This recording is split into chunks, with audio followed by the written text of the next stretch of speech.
خواجہ اصغر صاحب رحمۃ اللہ علیہ کے صاحبزادے تھے۔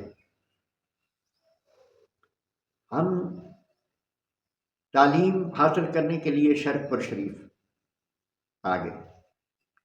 یہاں سے حافظ سعید صاحب نے پروگرام بنایا کہ ہمارے جو استاد گرامی تھے حضرت علامہ مولانا حافظ حیدر علی صاحب مجاہد، کہ ان کو اپنے گاؤں چینچ شریف بلا کے ان سے خطاب کروایا جائے۔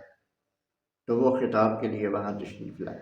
انہوں نے یہ واقعہ مجھے سنایا کہ جب وہ چینچ پور شریف پہنچے خطاب کے لیے، تو حویلی میں جب داخل ہوئے تو سامنے وہ فرماتے ہیں کہ ایک نورانی شکل والے بزرگ بیٹھے ہوئے تھے، بہت ہی خوبصورت، اور اللہ تبارک و تعالیٰ نے یہ بھی ان پر فضل فرمایا ہوا تھا کہ بڑے حسین و جمیل تھے، قد و قامت کے اعتبار سے بھی دیکھنے والا فدا ہو جاتا تھا، ان کے چہرے پہ اتنا نور ہوتا تھا، اور ان کی قد و قامت کو بھی لوگ دیکھتے تو پھر دیکھتے ہی رہ جاتے۔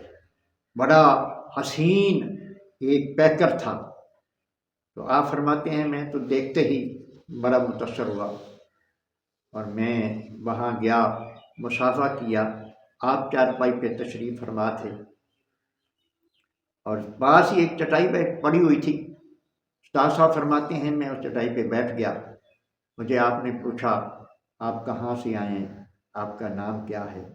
میں نے شرق پور شریف کا بتایا، اور پھر میں نے اپنا نام بتایا۔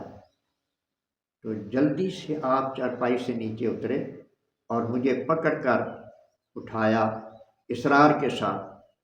آپ فرماتے ہیں میرے ساتھ بیٹھو۔ میں کہتا حضور میں ادباً آپ کے ساتھ نہیں بیٹھ سکتا، آپ بزرگ ہیں، اللہ کے ولی ہیں۔ تو آپ ارشاد فرماتے ہیں حافظ صاحب ہم نے تو چند صورتیں حفظ کی ہیں، اور آپ کے سینے میں تو پورا کلام ہے اللہ کا، تو آپ کو نیچے کیوں بیٹھنے دوں، آپ میرے برابر بیٹھیں۔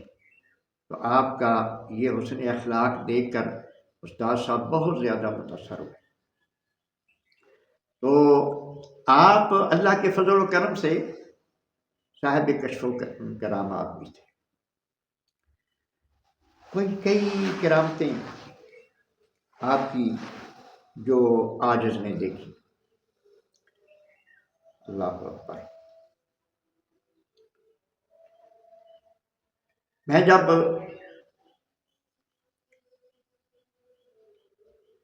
وہاں پڑھتا تھا، میں نے آپ سے عرض کی کہ حضور آپ مجھے شرف بیعت عطا فرمائیں۔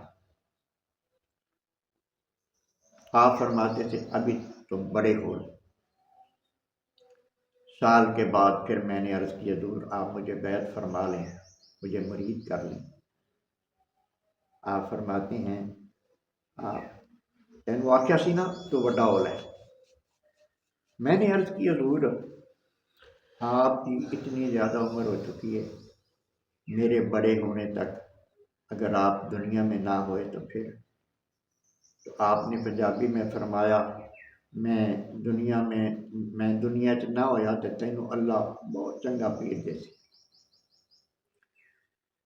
آپ نے مجھے یہ نہیں فرمایا کہ فلاں جگہ مرید ہو جانا،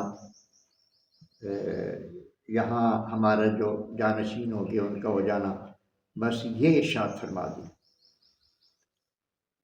پھر وہ وقت گزر گیا، چلا گیا، اور پھر یہ ہے کہ بہت دیر ہو گئی اور میں کسی جگہ پہ مرید نہ ہو سکا۔ وہ اس لیے کہ مجھے آپ جیسا کوئی نظر نہیں آتا تھا۔ پھر ایک وقت آیا کافی عرصے کے بعد، میں پہلے حضور سیدنا طاہر العابدین رحمۃ اللہ علیہ کا مرید ہوا۔ آپ کا بہت جلد وصال ہو گیا میری بیعت کے بعد۔ پھر اس کے بعد میں حضور میاں صاحب مبارک جو موجودہ میرے مرشد ہیں ان کی بارگاہ میں پہنچا، تو ان کی صحبت میں جب یہاں ہوتا تھا تو مجھے نہیں پتا تھا کہ کیا مقام ہے حضرت خواجہ شیر محمد صاحب رحمۃ اللہ علیہ۔ جب وہ واقعی میں یہ مجھے محسوس ہوا کہ آپ سچ فرماتے تھے کہ تو بڑا ہو۔ جب میں حضرت میاں صاحب مبارک کی صحبت میں بیٹھا، ان کی توجہ ہوئی تو میری آنکھ کھلی، تو پھر مجھے شیر محمد رحمۃ اللہ علیہ ان کا مقام نظر آیا کہ وہ کتنے اونچے مقام پہ تھے۔ پہلے مجھے اس بات کا نہیں علم ہوتا تھا۔ تو پھر اس کے بعد مطلب یہ ہے کہ میں نے ہر لمحے دیکھا کہ جو آپ نے فرمایا تھا وہ جو چنگا پیر اللہ پاک جیسی، تو اس میں جو آپ کی صحبت میں آیا تو جو کچھ مجھے ملا الحمدللہ۔ ایک بات بہت ہی اہم بات جو میں نے آپ کی کرامت دیکھی، یہ بھی آپ کی کرامت ہے جو آپ نے مجھے یہ فرمایا۔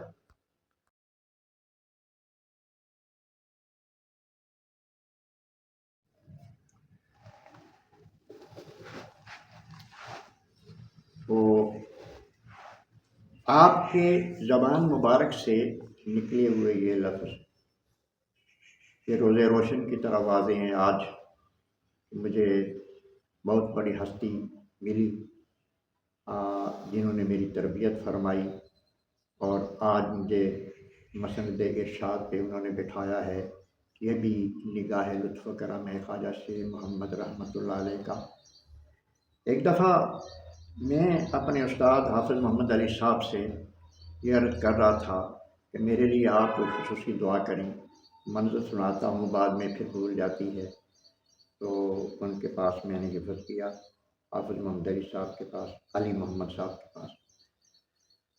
تو انہوں نے مجھے فرمایا کہ میں نے تیرے بارے میں حضرت صاحب سے یعنی خواجہ شیر محمد صاحب رحمۃ اللہ علیہ سے عرض کی تھی کہ اس بچے کے لیے دعا کر دیں، یہ منزل سناتا ہے اور بعد میں وہ منزل پھر کمزور ہو جاتی ہے۔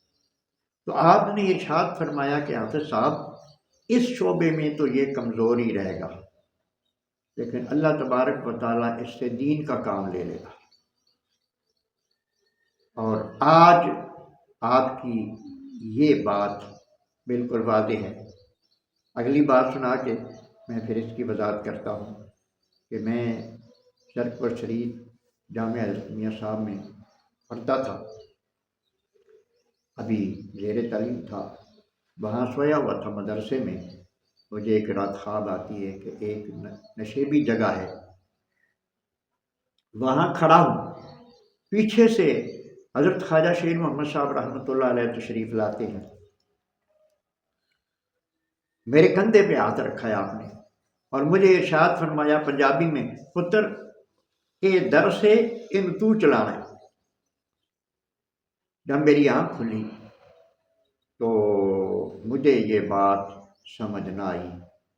میں نے کہا اتنا ٹوئے وچ کھڑے ہیں، نشیبی جگہ ہے، گھڑا ہے، اس میں کھڑا ہوں، عمارت کوئی نہیں، وہ مدرسہ کیسے ہو سکتا ہے؟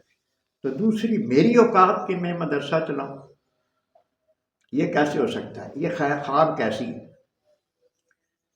وقت گزر گیا، کئی سال بیت گئے، میری تعلیم کسی حد تک پہنچی، تو حالات پیدا ہوئے اور بچیوں کے لیے اہل سنت والجماعت کا شرف و شریف میں مدرسہ نہیں تھا، جو کہ بنانا بہت ضروری ہو گیا تھا۔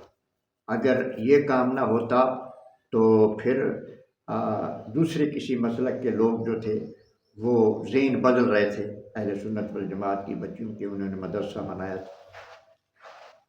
تو ضرورت کے پیش نظر یہ کلاس شروع ہو گئی، میری ڈیوٹی لگ گئی پڑھانے کی شرف و شریف شہر کی خواتین کے لیے، بچیوں کے لیے۔ تو پھر پروگرام بنا کے جگہ خریدی جائے، تو جو جگہ ملی، جو جگہ خریدی، وہ وہی جگہ تھی جہاں کھڑے کر کے مجھے حضرت خواجہ شیر محمد صاحب رحمۃ اللہ نے فرمایا تھا کہ یہ مدرسہ انہیں چلانا۔ جب اس میں بنیاد رکھنے لگے، یہ خواب مجھے بھول چکی تھی، جب اس میں بنیاد رکھنے لگے، میرے ایک استاد حافظ نذیر صاحب